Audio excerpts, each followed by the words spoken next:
K സുധാകരന് കീഴടങ്ങുന്ന കോൺഗ്രസ് ദേശീയ നേതൃത്വത്തെയാണ് കാണാൻ സാധിക്കുന്നത്. കണ്ണൂരിൽ കെ സുധാകരൻ തന്നെ മത്സരിക്കും. മാരത്തൺ ചർച്ചകൾക്കൊടുവിലാണ് തീരുമാനം. ദേശീയ നേതൃത്വം വഴങ്ങിയത് AK ആന്റണി അടക്കമുള്ള നേതാക്കൾ സുധാകരനുമായി ഇടപെട്ടതോടെ. രഞ്ജിത്ത് അമ്പാടി ചേരുന്നു ന്യൂസ് ഡെസ്കിൽ നിന്നും വിവരങ്ങളുമായി. രഞ്ജിത്ത് അമ്പാടി, നമ്മൾ കണ്ടതാണ് കഴിഞ്ഞ മണിക്കൂറുകളിൽ അങ്ങേയറ്റം നാടകീയത നിറഞ്ഞതായിരുന്നു, നിർണായകമായിരുന്നു. കടുത്ത പ്രതിരോധത്തിൽ തന്നെയായിരുന്നു കോൺഗ്രസ്. ഒടുവിൽ കെ സുധാകരന് വഴങ്ങുന്ന ദേശീയ നേതൃത്വത്തെയാണ് കാണാൻ സാധിക്കുന്നത്. കെ സുധാകരൻ എങ്ങോട്ട്, BJP-യിലേക്കാണോ, ഗുഡ് ബൈ പറയുമോ എന്നൊക്കെയുള്ള വലിയ അഭ്യൂഹങ്ങൾ നിലനിന്നിരുന്നു. അത്തരത്തിലുള്ള വാർത്തകൾ തന്നെയാണ് കഴിഞ്ഞ മണിക്കൂറുകളിലൊക്കെ വന്നുകൊണ്ടിരുന്നത്. ഇപ്പോൾ അത് സമവായത്തിലെത്തിയിരിക്കുന്നു. കെ സുധാകരൻ കണ്ണൂരിൽ മത്സരിക്കും എന്ന് തന്നെയാണോ മനസ്സിലാക്കാൻ കഴിയുന്നത്? തീർച്ചയായും രോഹിണി, അത്യന്തം നാടകീയമായ കാര്യങ്ങളാണ് ഡൽഹിയിൽ നടന്നത്. കെ സുധാകരൻ കണ്ണൂരിൽ മത്സരിക്കുമെന്നുള്ള തീരുമാനത്തിൽ ഉറച്ചു നിന്നു. ഒരു തരത്തിലും ആ തീരുമാനത്തിൽ നിന്ന് പിന്നോട്ടില്ല എന്ന് കെ സുധാകരൻ പറഞ്ഞു. അതോടുകൂടി മറ്റു പോം വഴികളില്ലാതെ കെ സുധാകരന് മുന്നിൽ കീഴടങ്ങേണ്ടി വന്നു കോൺഗ്രസിന്റെ ദേശീയ നേതൃത്വത്തിന്. അതിനു മുൻപ് കെ സുധാകരൻ ചില സൂചനകൾ നൽകിയിരുന്നു. ഞാൻ 12 മണിക്ക് മാധ്യമങ്ങളെ കാണും. ഇതുകൂടാതെ തൻ്റെ കണ്ണൂരിലെ അനുയായികൾക്ക് ചില നിർദ്ദേശങ്ങൾ നൽകി. നമ്മൾ ചിലപ്പോൾ പാർട്ടിയിൽ നിന്ന് പുറത്തേക്ക് പോകേണ്ടി വരും. അങ്ങനെയെങ്കിൽ നിരവധി ഇടങ്ങളിൽ സ്ഥാനാർത്ഥികളെ നിർത്തേണ്ടതുണ്ട്. ഈ സൂചനകൾ ലഭിച്ച അണികൾ കണ്ണൂർ DCC ഓഫീസിന് മുന്നിൽ വലിയ പ്രതിഷേധവുമായി രംഗത്ത് വന്നത് കഴിഞ്ഞ മണിക്കൂറുകളിലാണ്, കഴിഞ്ഞ കുറച്ച് സമയം മുമ്പാണ്. ഈ സാഹചര്യങ്ങളൊക്കെ തന്നെ കൃത്യമായി നിരീക്ഷിക്കുകയായിരുന്നു പാർട്ടിയുടെ ദേശീയ നേതൃത്വം. ഇതിനിടയിൽ രമേശ് ചെന്നിത്തല പലതവണ ദൂതനായെത്തി. കഴിഞ്ഞ ദിവസവും ഡൽഹിയിലെ സുധാകരന്റെ ഫ്ളാറ്റിലേക്ക് രമേശ് ചെന്നിത്തല എത്തിയിരുന്നു. ഇന്നും അദ്ദേഹം രമേശ് ചെന്നിത്തല സുധാകരനെ കണ്ടു എന്നാണ് ലഭിക്കുന്ന വിവരം. അതിനുശേഷമാണ് ഏറ്റവും വലിയ ട്വിസ്റ്റ് ഉണ്ടാകുന്നത്. ഇതുവരെ ഈ വിഷയത്തിൽ ഇടപെടാതിരുന്ന പാർട്ടിയിലെ ഏറ്റവും പ്രധാനപ്പെട്ട നേതാവായ ദേശീയ തലത്തിൽ തന്നെ മൂന്നാമനായിരുന്ന AK ആന്റണി, ഇപ്പോൾ വിശ്രമ ജീവിതത്തിൽ തിരുവനന്തപുരത്ത് കഴിയുന്ന AK ആന്റണിയുടെ അടുത്തേക്ക് കാര്യങ്ങൾ എത്തുന്നു. ഈ കെ സുധാകരനെ അനുനയിപ്പിച്ചില്ലെങ്കിൽ, അല്ലെങ്കിൽ കേന്ദ്ര നേതൃത്വത്തെ അനുനയിപ്പിച്ചില്ലെങ്കിൽ ഈ തെരഞ്ഞെടുപ്പിൽ കോൺഗ്രസ് വലിയ പരാജയത്തിലേക്ക് പോകുമെന്നുള്ള കാര്യം ചില നേതാക്കന്മാർ AK ആന്റണിയെ അറിയിക്കുന്നു. തുടർന്ന് AK ആന്റണി ദേശീയ നേതൃത്വവുമായി ബന്ധപ്പെടുന്നു. സുധാകരന് മാത്രമായി ഒരു ഇളവ് നൽകുന്നതിൽ തെറ്റില്ല. കാരണം പൂർണ്ണമായും മുങ്ങിച്ചാകുന്നതിന് പകരം ഒരാളെ നിങ്ങൾക്ക് അംഗീകരിച്ചാൽ ഈ തെരഞ്ഞെടുപ്പിൽ നിങ്ങൾക്ക് നേട്ടമുണ്ടാക്കാൻ കഴിയും. കെ സുധാകരനെ പോലെ ഒരു നേതാവിനെ വെല്ലുവിളിച്ചുകൊണ്ട്, കെ സുധാകരൻ്റെ അതൃപ്തി നേടിക്കൊണ്ട് നിങ്ങൾക്ക് ഈ തെരഞ്ഞെടുപ്പിൽ വിചാരിക്കുന്ന വിജയം നേടാൻ കഴിയില്ല എന്ന് ആന്റണി കേന്ദ്ര നേതൃത്വത്തെ അറിയിച്ചു എന്നാണ് ലഭിക്കുന്ന വിവരങ്ങൾ. കാരണം കേരളത്തിലെ കോൺഗ്രസിൻ്റെ പൾസ് അറിയാവുന്ന ഒരു നേതാവാണ് AK ആന്റണി. ആ AK ആന്റണിയുടെ വാക്കുകളെ തള്ളിക്കളയാൻ ഹൈക്കമാൻഡിനോ അല്ലെങ്കിൽ രാഹുൽ ഗാന്ധിക്കോ കഴിയുമായിരുന്നില്ല. നമ്മൾ ഓർക്കണം, കഴിഞ്ഞ ദിവസങ്ങളിലൊക്കെ തന്നെ വലിയ നേതാക്കന്മാർ ഇതിൽ ചർച്ചകൾക്കെത്തിയിരുന്നു, മധ്യസ്ഥ ശ്രമങ്ങൾക്കെത്തിയിരുന്നു, ദേശീയ നേതൃത്വവുമായി ചർച്ച ചെയ്തിരുന്നു, സുധാകരനുമായി ചർച്ച ചെയ്തിരുന്നു. ഒടുവിൽ സുധാകരന് മാത്രമായി ഒരു ഇളവ് നൽകാൻ തീരുമാനിക്കുകയും ചെയ്തിരുന്നു. അതിനിടയിലാണ് കേരളത്തിലെ ചില ഗ്രൂപ്പ് നേതാക്കന്മാർ അവർ ഇടപെട്ടുകൊണ്ട് ഒരു തരത്തിലും സുധാകരന് വഴങ്ങരുത്, അങ്ങനെ സുധാകരന് അസംബ്ലിയിൽ സീറ്റ് നൽകരുത് എന്ന തീരുമാനത്തിൽ എത്തിയത്. ഇതോടുകൂടി ദേശീയ നേതൃത്വം ഉറപ്പിച്ചു, സുധാകരൻ പോകണമെങ്കിൽ പോകട്ടെ, സുധാകരനെ ഭയക്കേണ്ടതില്ല, സുധാകരന് വഴങ്ങേണ്ടതില്ല എന്നൊരു തീരുമാനമെടുത്തു. എന്നാൽ ഇന്ന് ഏറ്റവും പ്രധാനപ്പെട്ട ട്വിസ്റ്റ് നടന്നത് AK ആന്റണി ഈ വിഷയത്തിലേക്ക് ഇടപെട്ടതോടുകൂടിയാണ്. ആന്റണി ഹൈക്കമാൻഡുമായി ബന്ധപ്പെട്ടു. ആന്റണി ഒടുവിൽ കെ സുധാകരനുമായി ബന്ധപ്പെട്ടു. പാർട്ടിക്ക് ക്ഷീണമുണ്ടാക്കുന്ന നടപടികൾ ഉണ്ടാകരുത്, പാർട്ടിയുമായി സഹകരിച്ചു പോകണം എന്ന് AK ആന്റണി കെ സുധാകരനെ അറിയിച്ചു എന്ന് ആന്റണി തന്നെ വ്യക്തമാക്കിയിരിക്കുന്നു.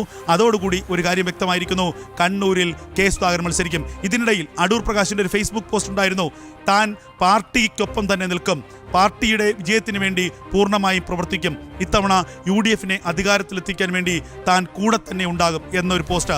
അത് ഒരു സൂചനയായിരുന്നു. കാരണം അടൂർ പ്രകാശിന് ഇത്തവണ ഇളവില്ല, അടൂർ പ്രകാശ് പാർലമെന്റിൽ തന്നെ ഉണ്ടാകും.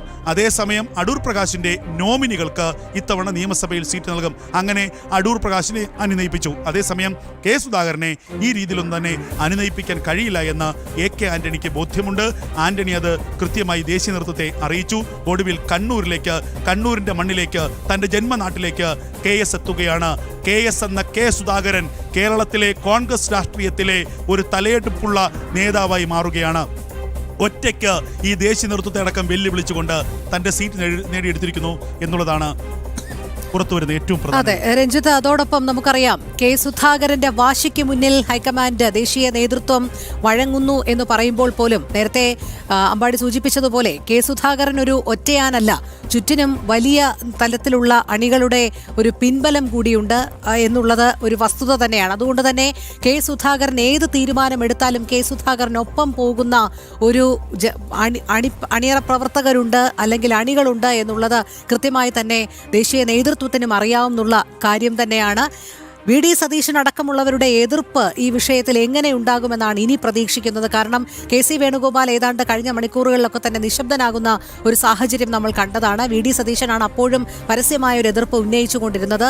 അതുകൊണ്ട് തന്നെ ഇപ്പോൾ കെ സുധാകരന് മാത്രമായ ഒരു ഇളവ് നൽകുമ്പോൾ മറ്റ് ശബ്ദങ്ങൾ കൂടി ഉയരില്ല എന്നുള്ളൊരു ഉറപ്പിലേക്ക് ദേശീയ നേതൃത്വം എത്തും. തീർച്ചയായും അതിന് വരും മണിക്കൂറുകൾ കാണേണ്ട കാര്യമാണ്. കാരണം കെ സുധാകരന് കണ്ണൂരിൽ സീറ്റ് നൽകാൻ മറ്റു നേതാക്കന്മാർക്ക്, കേരളത്തിലെ ഗ്രൂപ്പ് നേതാക്കന്മാർക്ക്, പല നേതാക്കന്മാരുടെ പേരെടുത്ത് പറഞ്ഞാൽ രമേശ് ചെന്നിത്തല, വി ഡി സതീശനായിക്കോട്ടെ, കെ സി വേണുഗോപാൽ ആയിക്കോട്ടെ, ഈ നേതാക്കന്മാർക്കൊന്നും താല്പര്യമില്ല കെ സുധാകരൻ നിയമസഭയിൽ മത്സരിക്കുന്നതിനോട്. അതവർ പരസ്യമായി പറഞ്ഞില്ലെങ്കിൽ കൂടി കഴിഞ്ഞ ദിവസം വി ഡി സതീശൻ മാത്രമാണ് അത് പരസ്യമായി പറഞ്ഞത്. മറ്റുള്ളവരൊക്കെ ഒഴിഞ്ഞു മാറുകയായിരുന്നു. എന്നാൽ ഇവരെല്ലാം ചേർന്നുള്ള ഒരു ടീം നേരിട്ട് കാണുമ്പോൾ ഇവർ ശത്രുക്കളാണെങ്കിലും അല്ലെങ്കിൽ ഗ്രൂപ്പ് പരമായി വിരോധികളാണെങ്കിലും കെ സുധാകരന്റെ കാര്യത്തിൽ ഈ ഗ്രൂപ്പ് വൈരമൊക്കെ മറന്നുകൊണ്ട് ഈ നേതാക്കന്മാർ ഒന്നായി. അവർ ദേശീയ നേതൃത്വത്തെ തങ്ങളുടെ നിലപാടറിയിച്ചു. അതോടുകൂടിയാണ് സീറ്റ് കൊടുക്കേണ്ടതില്ല എന്നൊരു നീക്കത്തിലേക്ക് ഇന്ന് പുലർച്ചെ ദേശീയ നേതൃത്വം എത്തിച്ചേർന്നത്. ഇന്നലെ രാത്രി മുതൽ ഇന്ന് രാവിലെ വരെ നടന്ന ചർച്ചകളുടെ ഒരു ഫലമാണ് കെ സുധാകരന് മാത്രമായി ഇളവ് വേണ്ട. ഇത് കൃത്യമായി മണത്തറിഞ്ഞ കെ സുധാകരൻ തൻ്റെ അടുത്ത നീക്കം ആരംഭിച്ചു. അണികളുമായി ചർച്ച ചെയ്തു. അപ്പോൾ വലിയൊരു അനുയായി വൃന്ദം കെ സുധാകരനുണ്ട്. അദ്ദേഹത്തിന് 78 വയസ്സായിരിക്കാം, അദ്ദേഹത്തിൻ്റെ പ്രായാധിക്യം മൂലമുള്ള ചില മറവികൾ ഉണ്ടായിരിക്കാം. എങ്കിൽ പോലും കെ എസ് എന്നത് ഒരു വികാരമാണ് കണ്ണൂരിലെ കോൺഗ്രസിന്. മറ്റേതൊരു നേതാവിനേക്കാളും ക്രൗഡ് പുള്ളറാണ് കെ സുധാകരൻ. അതുകൊണ്ട് തന്നെ കെ സുധാകരൻ ഒരു നീരസമുണ്ടായാൽ, അല്ലെങ്കിൽ കെ സുധാകരൻ്റെ മനസ്സൊന്ന് വേദനിച്ചാൽ, ആ വേദനയ്ക്കൊപ്പം നിൽക്കുന്ന 10,000-കണക്കിന് കോൺഗ്രസ്സുകാർ കണ്ണൂരിലുണ്ട്. കണ്ണൂർ മണ്ഡലത്തിൽ മാത്രമല്ല, പേരാവൂർ മാത്രമല്ല, ഇരിക്കൂർ മാത്രമല്ല, ചിലപ്പോൾ കാസർഗോഡ് ജില്ലകളിൽ പോലും അതിൻ്റെ ഒരു പ്രതിഫലനങ്ങൾ ഉണ്ടായിരിക്കാം. ഇത് കൃത്യമായി മനസ്സിലാക്കിയ ഒരു നേതാവാണ് എ കെ ആന്റണി. അപ്പോൾ ഇവിടെ ഇത്തരത്തിലുള്ള ഗ്രൂപ്പ് തർക്കങ്ങളുണ്ട്. കെ സുധാകരനെ വെട്ടാൻ വേണ്ടി മറ്റുള്ള ഗ്രൂപ്പുകളെല്ലാം ഒന്നിക്കുന്നു. എന്നാൽ ഇതിൻ്റെ ആത്യന്തികമായ ഫലം കേരളത്തിലെ കോൺഗ്രസിന്റെ തകർച്ചയാവും തിരിച്ചറിഞ്ഞ എ കെ ആന്റണി കൃത്യമായി തന്നെ ഈ മെസ്സേജ് ദേശീയ തലത്തിലേക്ക് കൊടുക്കുന്നു. ദേശീയ തലത്തിൽ ഇരുത്തി ചിന്തിക്കാനുള്ള ഒരു ശ്രമം എ കെ ആന്റണി ഇടപെടുന്നു. അപ്പോഴും ചിന്തിക്കണം, എ കെ ആന്റണി വിശ്രമ ജീവിതത്തിലാണ്. എത്രത്തോളം വലിയ വിലയുണ്ട് എ കെ ആന്റണിയുടെ വാക്കുകൾക്ക് എന്നുള്ളത് നമ്മൾ ചിന്തിക്കണം. രാജ്യത്തെ കോൺഗ്രസ് നേതൃത്വത്തെ തന്നെ ഒരു തീരുമാനത്തിൽ നിന്ന് മാറ്റി ചിന്തിപ്പിക്കാൻ ഉള്ള പവർ എ കെ ആന്റണിയുടെ വാക്കിന് ഇപ്പോഴും ഉണ്ട് എന്നുള്ളത് ഏറ്റവും ശ്രദ്ധേയമായ കാര്യമാണ്. അങ്ങനെ ആന്റണി പറയുന്നു, അങ്ങനെ സുധാകരന്റെ കാര്യത്തിൽ ഒരു വിട്ടുവീഴ്ചയ്ക്ക് കേന്ദ്ര നേതൃത്വം തീരുമാനിക്കുന്നു എന്നുള്ളതാണ് വരുന്ന ഏറ്റവും പുതിയ വാർത്തകൾ. കണ്ണൂരിൽ കെ സുധാകരൻ തന്നെ മത്സരിക്കുമെന്ന കാര്യത്തിൽ ഏകദേശ ധാരണയായിരിക്കുന്നു. അവസാന വട്ട ചർച്ചകളും അനുനയ ശ്രമങ്ങളും പാളിയിരിക്കുന്നു. എങ്കിലും ഇപ്പോൾ കെ സുധാകരന് വേണ്ടി മാത്രമായി ഒരു ഇളവിന് ദേശീയ നേതൃത്വം തീരുമാനിച്ചിരിക്കുന്നു എന്നാണ് വിവരം. എന്തായാലും കണ്ണൂരിൽ കെ സുധാകരൻ തന്നെ മത്സരിക്കാനാണ് 99% സാധ്യത. ശരി, എസ് നന്ദഗോപൻ കൂടി ചേരുന്നു ഡൽഹിയിൽ നിന്നും. നന്ദൻ, കെ സുധാകരൻ നേരത്തെ നിശ്ചയിച്ചിരുന്ന 12 മണിയുടെ വാർത്താ സമ്മേളനം ഉണ്ടാകുമോ? അദ്ദേഹം ഇപ്പോഴും ഡൽഹിയിലെ ഗോദാവരി ഫ്ളാറ്റിനുള്ളിൽ തന്നെയാണോ? എന്തും സംഭവിക്കാം എന്നുള്ള അഭ്യൂഹങ്ങൾക്കിടെയാണല്ലോ ഇപ്പോൾ കെ സുധാകരൻ കണ്ണൂരിൽ മത്സരിക്കും എന്നുള്ള റിപ്പോർട്ടുകളിലേക്ക് എത്തുന്നത്. കെ സുധാകരന് വഴങ്ങുന്ന ദേശീയ നേതൃത്വത്തെ കാണുമ്പോൾ നമുക്ക് ഈ മണിക്കൂറിനെ എങ്ങനെ വിലയിരുത്താം? കോൺഗ്രസ് കടന്നുപോയ ആ പ്രതിസന്ധി ഘട്ടം എങ്ങനെ മറികടന്നു എന്നാണ് മനസ്സിലാക്കേണ്ടത്.